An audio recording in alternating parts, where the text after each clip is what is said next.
qui est un type dans les années 70-80 qui a beaucoup parlé sur les extraterrestres, qui a attribué par exemple, vous savez, tu sais ces dessins qu'il y a au Pérou, au Mexique, oui, Nazca, etc. Voilà, il attribuait ces dessins, il disait que il expliquait que ces dessins en fait étaient des pistes d'atterrissage pour les extraterrestres. Ouais.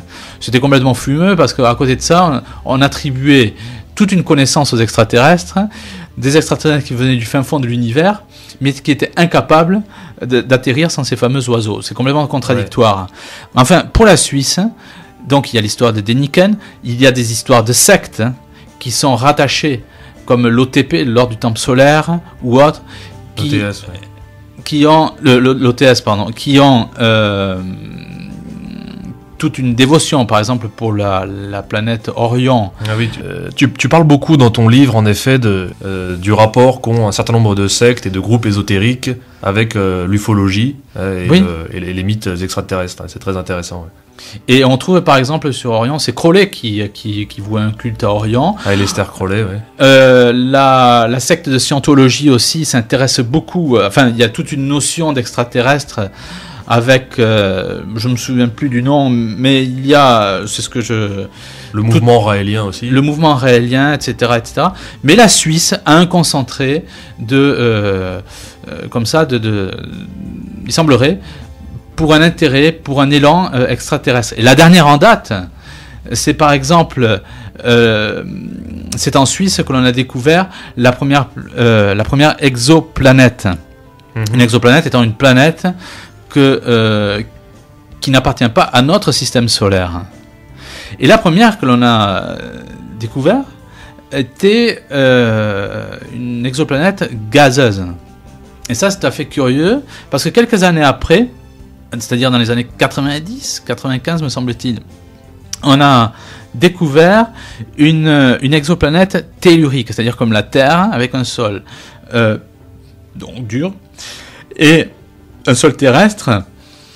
Mais ce qui est très curieux, c'est que on passe d'une gazeuse, d'une tellurique, comme s'il s'agissait en quelque sorte d'habituer l'esprit à des découvertes qui vont de plus en plus vers une vie dans l'univers.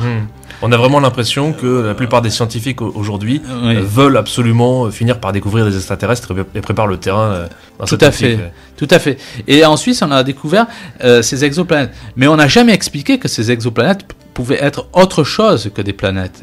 C'est-à-dire que là où elles ont été observées dans un contexte de la constellation extrêmement poussiéreux, à des milliers et des milliers d'années-lumière. Notre coin de la constellation, celui où est la Terre et le système solaire, nous sommes à l'extérieur, enfin en bord, on va dire, de la constellation. Il est peu poussiéreux. On le voit quand vous sortez la nuit, il y a quelques étoiles, il n'y a pas de supernova, etc. Il y a des nuits, il y a donc des journées, et tout ça est très bien équilibré. Et là, ces gens-là, enfin du moins ces scientifiques, veulent nous faire croire que ces exoplanètes donc, seraient des planètes, et ils imaginent de la vie avec des exobiologistes. Ils ont beaucoup d'imagination. Voilà. Mais personne ne va imaginer que ces exoplanètes seraient tout simplement des étoiles qui, faute de carburant, entre guillemets, faute d'hélium et d'hydrogène, n'auraient pas pu faire leur réaction nucléaire. Et voilà comment, avec une science, et on le voit, on a fait une émission là-dessus, sur le darwinisme, une science qui ne porte pas, qui porte très mal son nom, ou du moins qui se revendique mal du terme de la science, est en vérité un véritable mensonge. Est un véritable mensonge. Quoi qu'il en soit, avec les extraterrestres, avec l'astronomie et tout le reste, comme tu disais, pour reprendre ton expression, il s'agit de préparer le terrain. Mais le terrain à quoi ? C'est toute la question. Ouais. Et je pense qu'on va y revenir aussi. En tout cas, ce que tu montres très bien dans ton ouvrage, c'est qu'une grande partie du monde scientifique actuel a vraiment sombré dans le domaine de la spéculation, Oui. À l'encontre de la démarche scientifique traditionnelle, réaliste, et on est dans le pur domaine de la spéculation et même de la science-fiction. Ce que tu expliques très bien, il y a vraiment une confusion de plus en plus grande entre la science et la science-fiction. Tout à fait, oui. On a du mal à faire la part des choses. D'ailleurs, maintenant, les gens qui travaillent, les Rockefeller ont aussi financé le SETI, qui, dans les années 70, avait pour but de découvrir de la vie dans l'univers. C'est tout le programme assez ribot, de mémoire, je pense que c'était en 74, où on a envoyé sur une plaquette dans l'univers, donc on a envoyé l'ADN de l'être humain et notre positionnement effectivement dans l'univers. Et là aussi, les Rockefeller ont financé ce projet. Il s'agit d'antennes immenses pour essayer d'écouter l'univers. Mais on n'a rien obtenu. Ce sont des projets qui ont coûté extrêmement cher aux États-Unis. Et on voit que derrière tout cela, effectivement, il y a une volonté acharnée de découvrir des extraterrestres. L'intérêt, encore une fois, je le répète, et j'attire l'attention de l'auditeur à ce sujet-là, on se rend compte, lorsqu'on a percé le paravent de théories fumeuses, qu'il s'agit de trouver, ou que l'on trouve derrière tout cela, des gens des financiers qui ne font pas de la science, mais qui font de la science-fiction. Et tout l'intérêt, c'est de savoir pourquoi. En effet. Bon, Laurent, est-ce que tu pourrais nous expliquer un petit peu la genèse de cette mythologie extraterrestre ? Je crois que c'est un phénomène plutôt récent. Hein. Les extraterrestres en tant que tels, ça remonte aux années 50 ou fin des années 40. Par contre, les ovnis, ce qu'on appelle les soucoupes volantes, ça peut être beaucoup plus ancien. Les ovnis, oui. Disons que, par exemple, au IIIe siècle avant Jésus-Christ, on a découvert des manuscrits hindous que l'on appelle en fait des Ramayana ou des Mahabharata, qui mentionnent l'existence de vaisseaux aériens préhistoriques. Ou alors au XVIe, XVIIe siècle, il y a des visions, par exemple au Japon, de grandes sphères dans le ciel. Ouais. Goethe parle aussi de cela en Allemagne. Ce qui est intéressant, c'est que on parle, avant les années 1890, on parle d'extraterrestres, mais d'animaux extraterrestres qui peuvent venir de Vénus, de Mars. Et c'est après où on parle d'extraterrestres humanoïdes. Donc la science qui a repoussé un peu, on va dire, la provenance des extraterrestres en dehors du système solaire, puisqu'on s'est rendu compte que sur Mars et sur Vénus, il n'y avait absolument aucun extraterrestre, pas plus que sur la Lune. Donc on peut effectivement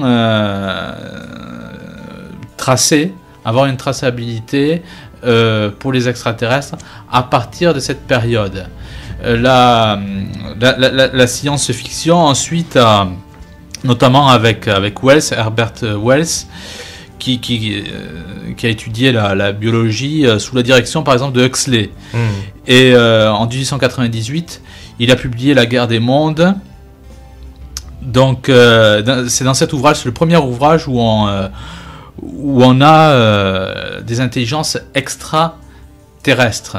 Donc la science-fiction, c'est encore un exemple, à partir de là, a commencé au fur et à mesure des décennies, à tirer la science sur un monde qui est où il devient de plus en plus difficile de faire la part entre science-fiction et la science. Il y a par exemple aussi une chose très intéressante, Kepler, ce fameux astronome d'origine allemande, qui en 1634 a publié Somnium, qui parle de l'histoire en fait d'un étudiant en astronomie qui est transporté sur la Lune par des forces occultes. Donc ça c'est très intéressant. On voit aussi par exemple avec ce qu'on appelait un boulémique de la machine à écrire, parce que je crois qu'il a écrit bien plus de 500 livres. Isaac Asimov qui est décédé il y a, je dirais, une petite vingtaine d'années, a écrit dans son premier livre Foundation, publié dans les années 50, début des années 50, donc il explique que Dieu est une invention de l'homme, et on commence à voir maintenant une imbrication entre des idées extraterrestres et une idée qui touche à la religion. On voit que rien, je dis entre guillemets, rien n'est gratuit. Et c'est tout l'intérêt de justement des extraterrestres. Une chose, par exemple, dont l'ufologie ne parle pas, on remarque qu'il y a des gens qui prétendent avoir des relations, des liens avec des extraterrestres. Ouais. Encore une fois, lorsqu'on casse cette barrière du ridicule, on se rend compte de quoi? On se rend compte de la chose suivante, c'est que les noms des extraterrestres, les noms que ces gens, ce qu'on appelle des contactés, qui ont des contacts avec des extraterrestres, on se rend compte que ces noms d'extraterrestres sont des noms de démons. Je n'invente rien, je constate, je compare, et les plus connus, par exemple, sont Ashtar, qui chez les Phéniciens s'appelle Ishtar, et qui est une célèbre divinité mère, appelée Balat. Ce sont des démons. On retrouve aussi Moloch, on retrouve Orton, Ramu, Phircon, qui sont des noms de démons. Le plus connu sont les Anunnaki. Les ufologues sont passionnés par les Anunnaki. C'est une dernière mode, il faut le dire comme cela. Les Anunnaki, en fait, viendraient d'une planète X.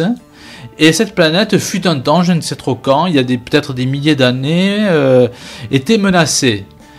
Et donc les Anunnaki ont eu une excellente idée. Ils ont créé l'être humain à partir de leur ADN et des hommes préhistoriques pour faire travailler donc ce croisement qui est l'être humain d'aujourd'hui. Oui.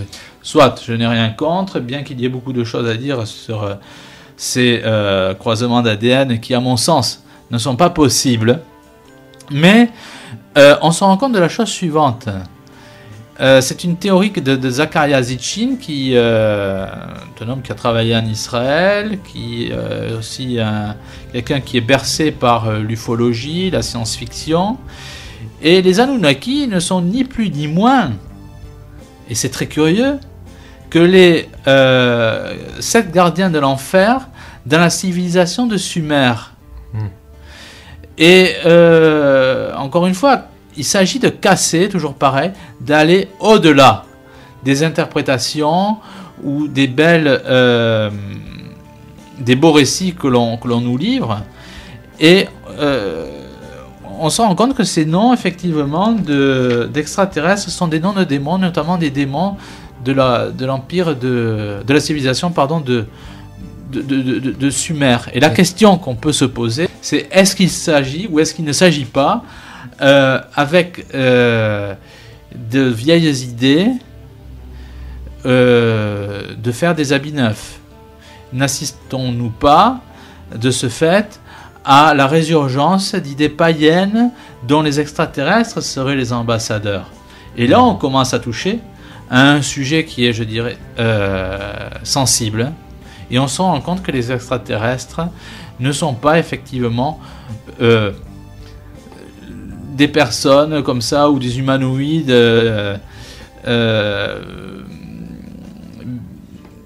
dont le fondement est tout à fait gratuit et bien gentil. Il s'agit bien de choses bien plus complexes, de choses qui